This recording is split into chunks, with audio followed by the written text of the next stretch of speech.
Саламатсыздар урматтуу замандаштарым, урматтуу кыргызстандыктар. Сиздер менен Билимнет шоу теледөрбөрөсү жана мен Атай Самыйбек. Бүгүн биз Кыргызстандын жаш бирок билеги күчтүү, билими күчтүү болгон биздин замандаштарыбыз менен сөз кылмакчыбыз. Ошондуктан бүгүн биздин коногубуз Нурайым Өмүраконова айым, Айым академиясынын негиздечиси.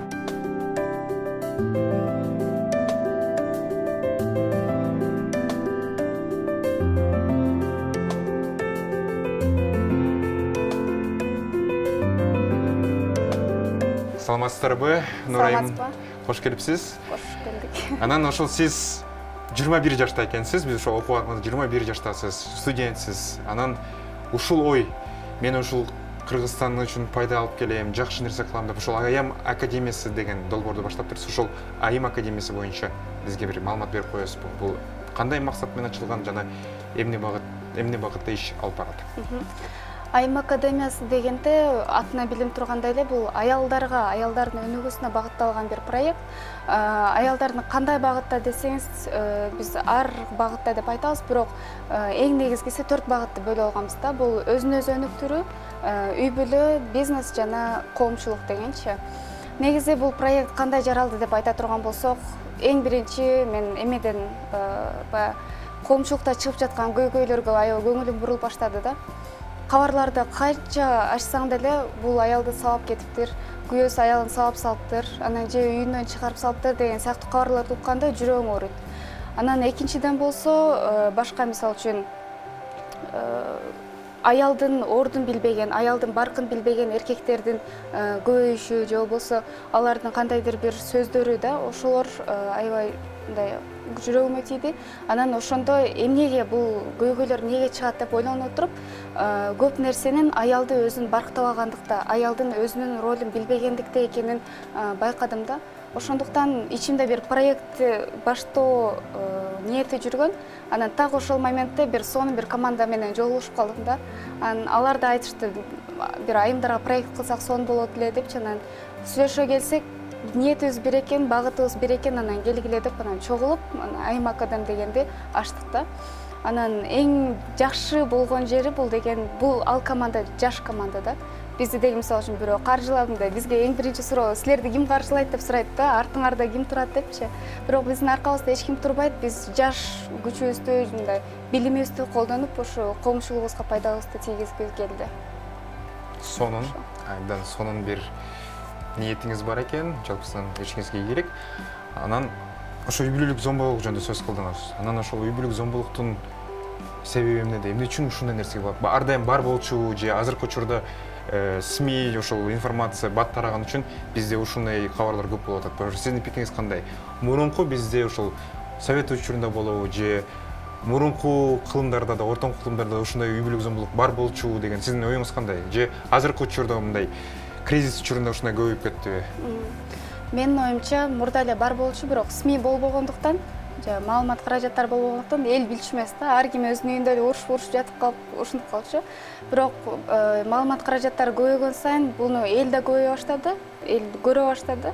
Бирок экинчи четинен мен ойлойм, акыркы замандын мисалы үчүн кризистери да, адамдын кандай десем, билимге болгон кризиси, экономикалык кризиси үй бүлөдөгү ошолор зомбулукту дагы күчөттү деп ойлойм да.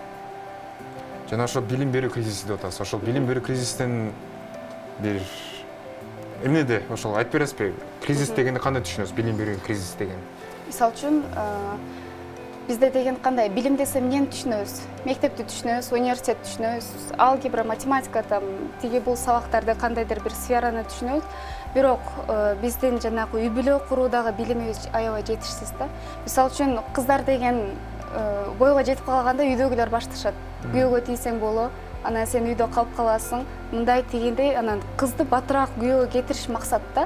А кандай күйөөгө кетириш, кызды кантип даярдаш, андай максат экинчи планга же такыр эле планда жок да. Ошол жагынан билимди аябай жетишсиз деп ойлойм. Үй бүлө куруу билими, башкача айтканда. Мен бул үй бүлөнү эмнеге курам? Мен бул үй бүлөнү кургандан кийин бул жөн эле куруп анан жыргап жашап кетиш эмес да. Аны кайра бир өмүрлүк бир тажрыйба алгандар, тажрыйбасы болгондордон сураш керек. Билими болгондордон сураш керек дегендейчи. А биз жөн эле бир үй бүлө куруп алабыз, анан кайра аны эптеп кантип сактап калсам деген бир көйгөйдүн ичинде жүрүшөт да, дайыма ойлонуунун ичинде жүрүшөт көбүчө. Мен проблеманы ушул жакта көрөм. Ошол айым академиясына ошол айтып кеттиңиз, биздин мындай максаттарыбыз бар. Анан үй бүлө куруу жана үй бүлө мамилелерин куруу боюнча сизде кандай иш пландарыңар бар же кандай иш жүргүзүп жатасыңар? Биз деген эң биринчи азыр вебинарлар, курстарды уюштуруп атабыз. Мына жакында эле баягы биринчи курсубуз биринчи поток бүттү, бир курсубуздун. Ал жакта деген негизи аял менен эксперттерди чакырганга аракет кылабыз да, дайымачы. Мисалы жөн эле куру сөз сүйлөп же бул китепти окугула, анан бул жакшы дей бербей, чын эле жашаган энелер, ошону окуган эксперттер, мисалы үчүн психолог болсун же болбосо дагы бир башка сферада аялга керектүү бир специалист болсун, ошолор менен курстарды уюштурабыз да. Мисалы үчүн акыркы биринчи курсубузда бул психолог менен болду курсубуз. Аял кантип өзүн баалаш керек деген мисалы бир темада болду. Анткени эмнеге ойлойбуз, жанагы биринчи багыттарды айтпадымбы, өзүн өзү өнүктүрүү, анан үй бүлө депчи.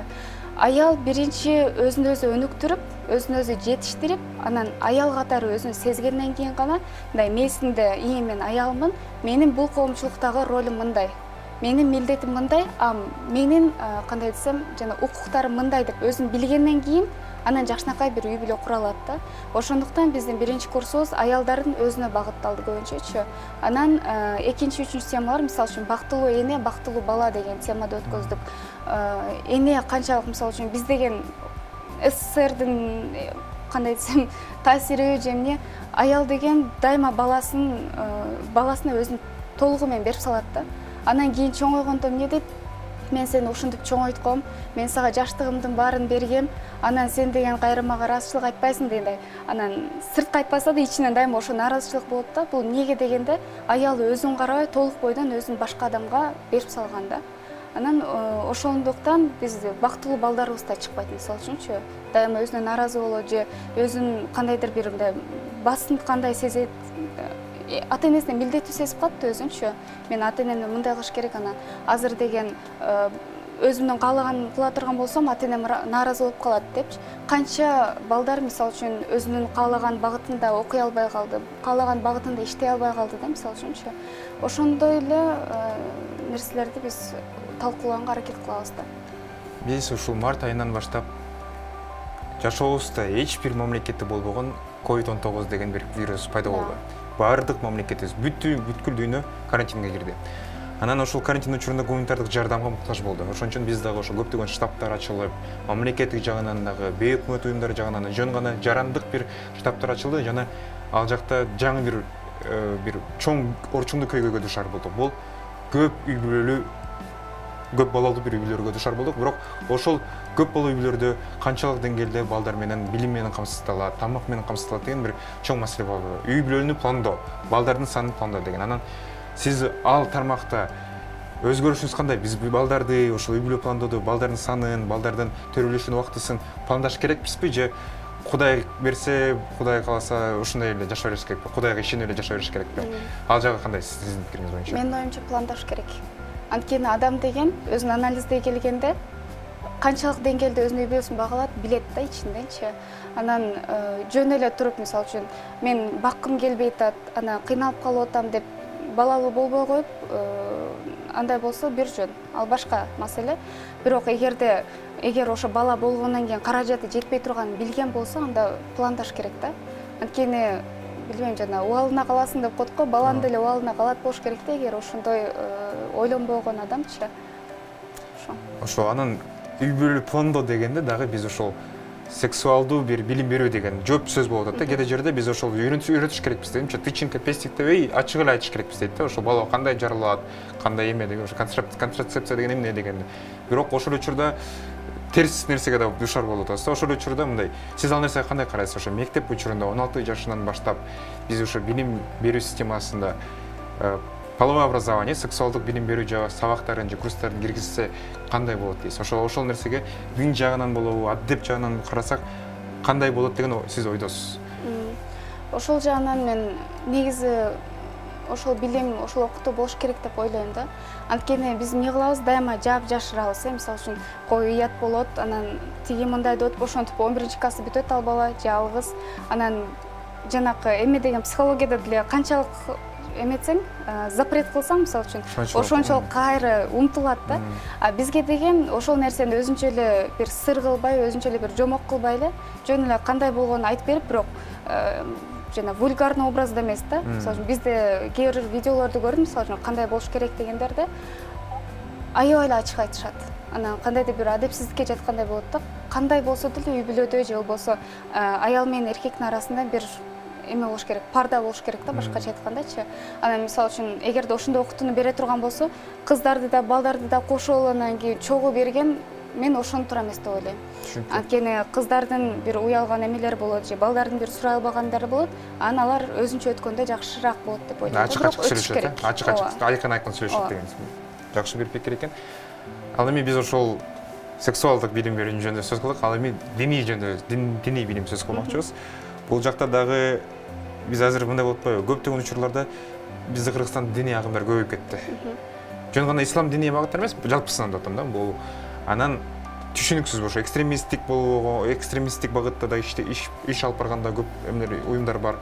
Сиз илим жана адеп сабактарында дин сабактары, курстары болушу зарылбы? Жана алар кандай макул болсоңуз кандай болуш керек? Ошо кандай ким бериш керек? Бул мугалим бериш керекпи же диний кызматкерлер келип түшүндүрүп бериш керекпи? Ошо бул дагы биздин коомубузда аябай көп талкууланып жаткан бир пикир да. Мен өзүм деген факультет теологияда окуган үчүн дин жаатында окуйм, анан ошол нерседе бизде аябай көп талкууланат да. Анан мисалы үчүн дин сабагын ким бериш керек депчи, неге мынчалык керектүү? Неге мынчалык керектүү дегенде биз кандай десем, адамга дин жашоосунда баары бир керек. Качан болбосун жанагы атеизмде первой страстки в самолете дейт го, ошондой да. Качан болсо биз өзүбүздүн күч жетпей калган нерселерибиз бар, анан Кудайга таяныш керек болот. Кээ бирлер ошол кезде Кудайга кантип таянарын билбегенде тапкан булагынан ошол жака жабышат, анан такыр эчтекени көрбөй ошол менен кетет да. Бул аябай кооптуу нерсе. Ошончулуктан бул билим, диний билим мектепте берилиш керек деп ойлойм. Бирок деген бизде деген кандай бир проблема, диний эмени бергенде, билимди бергенде бир атеист берсе, же бир мусулман берсе, бир христиан берсе, кандай болсо да өзүнүн динине тартып кетет да. Мындай өзүнкүн бастыра берет, көз карашын бере берет да. Ошондуктан бул жакта кандай бир мисалы үчүн биздин өлкөдө көбүнчөсү мусулман деп айтылат, Анан менин оюмча бир статистикага карагандачы, бирок анын канчасы чын эле мусулман дегендей ал жак билбейбиз. Бирок диний билимди алган киши, ошол жакта профессионал болгон киши, анан мамлекеттин сынагынан өтүп, кандайдыр бир комиссиядан өткөндөн кийин ошол мугалим болуш керек деп ойлойм да. Калп эле бирөө деген мен диний кызматкермин, давай дебей элечи. Жакшынакай бир профессионалды алып келиш керек. Анан ошондо бир балдарда бир эме болот, түшүнүк болот да. Бул ислам дини деген бар экен, христиан деген бар экен. Буддизмдеги бар экен, индуизмдеги бар экен. Көз карашы кичине мындай жөн гана бир динде эмес, жалпысынан мындай көз караш чоң болот. Сонун чоң рахмат. Ал эми биз ошол мындай кичинекей нерседен баштап кичине жалпыга келели дедик. Ошол биздин ошо жалпы билим берүү системасында кандай бир көйгөйлөр бар, анан ошол көйгөйлөрдөн кантип биз өтүп кете алабыз, кандай чече алабыз? Анткени мурунку коногубуз менен сүйлөштүк, жалпысынан эл менен сүйлөшүп атканда билим берүүбүз начарлап кеткен, ошо төмөндөп кеткен деген көп сөз болууда. Сиздин пикириңиз боюнча, азыркы учурда биздин билим берүү системабыз кандай деңгээлде жана биздин ошо билим берүү системасын жакшы кылуу үчүн, деңгээлин көтөрүү үчүн эмне кандай кадамдарга барышыбыз зарыл? Менин оюмча деңгээлибиз чын эле жакшы эмес, жакшы деп айта албайбыз. Анткени советтик мезгилден калган системаны мен чын айтсам жактыра бербейм. Кандай 9 класска чейин сөз окуш керек, анан 11 класста окуш керек, кандайдыр бир даража бар да. Анан кичинекей кезибизден баштап биз мындай программирование болудан өткөн сыяктуубуз да. Азыр мону бүтсөм, анан университеттен бүтсөм, анан ишке атылам депчи. Бирок жашоо деген ар кандай болот. Мисалы үчүн кээ бирлер бар 11-ди бүтпөй иштеш керек болот. Кээ бирлер бар университетти деле бүтпөй калат деген сыяктуучу. Анан ошол кезде эмне болот? Менин билимим жок деген нерсеге отуруп алат да. Мен мындай эле иштей беришим керек деп, адам эмне кылат? Өзүнүн өз даражасын түшүрөт да. Бизде деген ошол нерсени эгерде мектептерибизде жөн гана кургак эле сабактарды берип койбой, сен 5 алышың керек, муну жатташың керек дегендей жаттама эмес, адамдарды критикалык ойлонууга алып келе турган сабактар болсо, мугалимдердин методдору ошондой болсо, ошол абдан сонун болмок да. Анткени мисалы үчүн мен деле мектепте деген азыр ойлонуп көрсөм, дайыма мындай 5 алыш керек деген бир максат болчу да ичимдечи. Анан жакшыраак муну көбүрөөк билип алайын, бул жашоомо керек болуп калат деген түшүнүк такыр болчу эмес. Анан эң биринчи мугалимдердин методун өзгөртүш керек деп ойлойм. Балдарды окууга мотивация кылып, алар деген окуу эмнеге керек экенин чын эле түшүнгөндө балдарды кыйнап деле кереги жок, тапшырма берип деле кереги жок да, окуучу бала өзү окуп кетет. Кээ бирлер бар, мисалы үчүн 9-дан кийин өзүнүн бизнес менен алектенип кетет. Алектенип кетсин. Ага дагы чектөө койбош керек да. Бизде эмне 9-класс таштап салыптыр, 11-класс таштап салыптыр деп ушундай сыяктуу бир түшүнүгүбүз бар. Өзүбүздү чектеп алганбыз, мен ошого каршымын. Анан экинчиден болсо, бул мугалимдерге өздөрүнө мотивация жетпейт. Баштар 8.000 сомго иштеп жүрөт да. 8.000 сомго биз үйдөгү 2 балага эле чыдай албай кетебиз. Анан мектептеги 30 балага, 40 балага да еще кантип чыдаш керек, канча нерв кетет. Анан алардын маянасын мисалы үчүн көтөрүш керек дегендей. Анан престижин да көтөрүш керек. Анткени мындай болуп калып атат, эч жакшы бир факультет, жакшы деген факультеттерге тапшыра албай, анан мени макул, бюджет экен деп туруп, мындай мугалимдикке тапшыргандар дагы адамдар аз эмес. Мындай бюджет болгон үчүн эле. Туура айтасыз, мен толугу менен кошулам, бирок мындай да нерсе бар. Бизде ошол билим берүү системасы бул мурунку өтүп кеткен замандын китептерин окуп, мурунку бир актуалдуу болбогон билимди берүүдөй сезилет керек учурда. Анан азыркы учурда азыркы заманбап биздин заманыбызга кандай бир билимге ээ болуш керекпиз, кандай навыктарга, скиллстерге биз ошол ээ болуш керекпиз. Сиз ошол өткөндө дагы критикалык ой жүгүртүү дедиңиз, бирок ошого кошумча эмне болушу зарыл? Критикалык ой жүгүртүүгө дагы бир эмелер болуш керек. Ошо азыркы биздин 21-кылым, цифровизация, глобалдаштыруу, биз жөн гана азыр Кыргызстан ичинде эмес, башка чет өлкөлүк, биздин жаш адам башка өлкөнүн жаш адамдары менен мындай competition да, мындай конкуренция болуп атабыз да. Ошо анан биз өзүбүздүн айылдарыбыз менен бири-бирибиз менен кырылыша бербей, жалпысынан биз ошол аламга кызмат кылуу үчүн, дүйнө үчүн кызмат кылабыз деген адам болсок, эмнени билишибиз зарыл жана кайсы бир билимге ээ болушубуз зарыл? Эң биринчи тил деп айтмакмын. Азыр тил аябай актуалдуу. Мисалы үчүн англис тилин мындай эле кое туралы, СНГнын ичинде жүрө турган орус тилин билүү даражабыз аз да. Ошону мисалы үчүн көтөрүп, анын жанында англис тилин эми айтпай деле койсок, уже глобалдуу тил экенин баарыбыз билебиз, ушуну билиш керек. Анан кийин адамдар менен коммуникация кылуу навыктары керек да. Мисалы үчүн барып башка жанагы айтпадыкпы, адам деген өзү менен өзү депчи, анан бир аз кенен карап, тиякта деген бир орус жүрөт экен, биякта бир кытай жүрөт экен, мен ал менен кандай мамиле кыла алам депчи. Анткени бир адам менен мамиле кылганда анын эмнесин, культурасын билишиң керек, мисалы үчүнчү. Ошол жактан билим керек деп ойлойм. Адамдар менен мамиле куруу жана башкалардын культурасы жөнүндө үйрөнүү. Анан цифровизация аны муну болуп, мындай технологияга басым жасалган кылым болгондон кийин жана ошо технология менен орусча айтканда на ты болуш керек да. Уялбай эле чукуп көрүп, аны карап көрүп, керек болсо эмеге курстарга барып дегенде кайсы багытта болбосун, кайсы багытта иштебесин адам, ушул нерселер керек деп ойлойм. Сонун мындай цифровизация дейбиз, азыркы учурда 21-кылымда жашап атабыз. Анан бизде интернет деген бир пайда бар. Көп сонун бир нерсе, бирок тилекке каршы бизде байкап көрсөк, зависимость болуп калат экен, мындай. Эртең менен карасаң соц тармакта, кечинде карасаң соц тармакта, балдарыбыз баарыбыз эле планшеттер эле мындай эле отурушат. Ал жагынан биз ошол цифровая грамотность, цифра жагынан сабаттуулук, ошол диджитал сабаттуулукту кантип жетсек болот. Анткени чын эле биз азыр бир нерсе болсо эле балдарыбыз ыйлап баштаса эле ата эне жөн эле планшетти берип коет, мультфильм киргизип коет, мен көр дейт да. Ошо сиз ал нерсеге кандай карайсыз? Терспи же бул замандын талабыбы? Замандын талабы дегенде бүт нерсени чек менен кылсак пайдалуу болот деп ойлойм да. Жана сиз айткандай, бала ыйлап атканда деген аны бере коюп, аны 24 саат ошентип калтырып коюу эмес. Ыйлап атабы 1 саат берип кой максимум. Өзүң дайыма чекте кылышың керек. Анткени бул кылымда деген биздин заманыбызда бизде алаксыта турган аябай көп нерсе бар. Аны биз өзүбүздү чектеп, өзүбүзгө мындай дисциплина кылбасак, бардык нерсеге алаксып уже өзүбүздү жоготуп ийебиз да. Анан балдарга бербей койсоң да ал да жаман. мисалы үчүн кийин чоңойгондо достордун арасында эме болуп калат, көп нерсени билбей калат деген сыяктуучу кээрлер бар, такыр бербеш керек деп. Мен ал нерсеге да каршымын. Бала деген карап көрүш керек, үйрөнүп көрүш керек. Өзүнүн талабында, азыркы замандын талабына жараша мындай бир нерселерди билиш керек да. Бирок чеги менен. Ошол АИМ академиясында ошол диджитал сабаттуулук боюнча бир курстар болотпу же ошол жагында да бир ойлоруңуз барбы ушул биз ошо соц тармактарда кандай өзүбүздүн жазыш керекпиз, ошо факт чекинг деген болуш керек. Анткени азыркы учурда өзгөчө биздин кыргыз коомчулугубузда мындай факт чекинг деген түшүнүк жок экен да.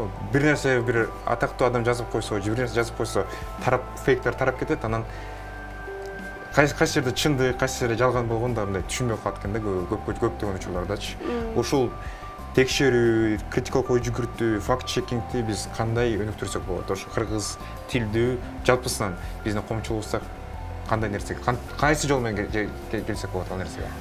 Мен бул жакта эң бир эле биринчи принцибим адамдарга мисалы үчүн үйрөнчү көп нерсе бар да. Жанагы текшерчү көп нерсе бар, маалымат текшерчү көп нерсе бар дегендей. Бул жакта биздин принцип багыттоо, жөн эле багыттоо. Ошол жерлерди билишибиз керек. Биздин бул багытта өнүгүшүбүз керек деп бир багыт көрсөтөбүз, бирок адам ал багытта кандай өзүн өнүктүрөт, уже өзүнө байланыштуу болот да. Мисалы үчүн барып жанагы цифровая грамотность өнүктүрөбү өзүнүкүн, же болбосо барып китеп окуйбу же башка адамдар менен сүйлөшөбү дегендей, бул адамдын ар биринин өзүнө калган нерсе. АИМ академия жөнүндө сурай кеттиңиз. Биз деген ошол нерсени пропагандалайбыз да. Биздин мисалы үчүн АИМ академия ачып анан биздики туура деген нерсе жок. Ошондой эле башка бир көз карашта болгон адамдар болушу мүмкүн. Биздин максат биздин көз карашка жакын болгон же биздин көз карашта болгон адамдарды чогултуп, анан алар менен кошо өнүгүү да. Анан аларга багыт көрсөтүү. Айланайын энекелер, балдарыңарды мондай кылгыла. Бала деген мондай өнүгүш керек, могулар керек. Азыркы замандын жанагы айтып кеткен навыктарды, мисалы ошол жактардан өнүгүш керек. Анан силер эми уже нар жак силердин милдетиңер. Силердин эмеңер депчи, бардык нерсени чайнап берип, анан бүт нерсени мына деп даяр кое бергенде адам анда уже өнүкпөйт да. Өзү эмне кылыш керек, бир аракет кылыш керек. Сиздин жоогуңуз айтып атканда китеп жөнүндө сөз кылып кеттиңиз, уже китеп окуш керек деген. Анан көбүнө биздин студиябызда көптөгөн китептер бар. Анан байкап көрсөк, ошо Кыргызстан айтпайлы, Бишкек шаарын алайлы. Бизде кыргыз тилдүү китеп дүкөндөрү өтө эле аз. Мындай санап көрсөк болот экен да. Шанс, нуска, раритеттин эң чоң китебине барсак, бир эле полка эле кыргыз тилинде, башкалары орус тилинде, англис тилинде. Эмне үчүн бизде ошол кыргыз тилдүү, сиз азыр кыргыз тилдүү бир адиссиз, кыргыз тилинде китептер жетиштүүбү, жалпы мындай жалпы билим алуу үчүн же жетишсизби? Жалпы билим алуу үчүн жетишсиз деп ойлойм. Анткени бизде деген орусча китеп окуп көнүп калдык. Анан аны кыргызчага которгон адамдар аз. Анан кыргызча которулса да эмнегедир жанагындай көп пайдасы тийбеген китептер которулат экен да. Анан мен өзүм деген кыргызча китепти ошончо көп окуй албайм. Анан биздин окубаганыбыздын еще дагы бир себептерине эмнеге десем, окуп атканда жана скучно болуп кетет да. Кызыксыз болуп кетет. Анан бир эме жанагы орусча окуганда мындай кирип кетесиң го. Бир сөзгө сөз уланып кетет. А бизде деген китептерди ушинтип оордоштуруп жазат экенбиз да. Тилибизди оор колдонупчу. Ошондой эле ошол эле китепти жакшынакай бир тил менен, оңой тил менен адаптация кылып, ошондой кылып которсо, балким ошондо көбүрөөк окулат беле деп ойлойм да. Ал эми биздин ошол теребиз өз соңуна келип баштады. Ошон үчүн биз эң соңунда биздин жаштарыбызга бир 3 китеп, кандай бир 3 китеп сунуш кылмакчысыз? Жалпы өнүгүү үчүн өзүңүздүн бир сизге чоң таасир тийгизген китептерди айтып кетесизби? Мурда да айтсам керек, көп жанагы китепти үстүнөн түшүп окуган адам эмесмин да. Бирок акыркы окуган китептеримен ошо психология боюнча «Хочу и буду» деген китеп таасирин аябай тийгизди деп айта алам. Анткени мындай айлантып жазбай сөзүнө сөздү ката бербейм да, так жазылган бир китеп экен да. Авторун атап бересиз. Михаил Лобковский. Михаил Лобковский. Психолог бул. Анан экинчиси болсо бул бир өлкөнүн өнүгүү сырлары деп кыргызча ошол китепти окудум окшойт. Акыркы жолу ошол жакты. Бул жакта фин элинин баягы өнүгүү тарыхы жөнүндө айтылыптыр да. Анан салыштыра кетсем, ошол жакта айтылган нерселерди биз Кыргызстанга дагы колдоно алчу нерселер экен. Аябай мотивация бере турган китеп экен да. Ошону айта алам. Үчүнчү чотто чыкпайт. Фильм айтып коңуз, фильм же теле берүү мүмкүн. Фильмди мага деген кыргызчалардан ушу Курманжан Датка аябай таасир берген. Өзү фильм башкаларды көп көрбөйм, бирок кыргызчалардын аябай эсиме калган Курманжан Даткада. Анан мага үлгү боло турган бир образ дагы ушу Курманжан Даткадан көп алам да. Анткени мисалы үчүн кыргыз болгондон кийин баалуулуктарым ичинде аябай кыргызчылык аябай жатат мегече. Ошондуктан кыргыз кыздарына образ катары ушу Курманжан Датканы, анын биографиясын сунуштайт да. Чоң рахмат Нурайым айым. Чоң рахмат, аябай сонун бир талкуу болду, ошон үчүн сизге терең ыраазымын. Чоң рахмат. Урматтуу достор, урматтуу замандаштар, окуйлу, өнүгөйлү жана өзүбүздү ошол эч качан баш тартпайлы окуудан. Век живи, век учись деген бир жакшы сөз бар, ошон үчүн окуйлу, бир эмгек кылайлы жана саякаттайлы, көрөлү, таанышайлы. Анан ушундай Нурайым айымдай сонун кыздардан болойлу. Кыргызстанда соңолсун, эч качан зордук зомбулук деген маалыматтар, жаңылыктар азайып турсун, жана биз оңолсок заман оңолот деген уран менен жашайлы. Сиздер менен Атай Сымбек болгон жана Билимнет шоу телебирүүсү. Сак саламатта калыңыздар. Көрүшкөнчө.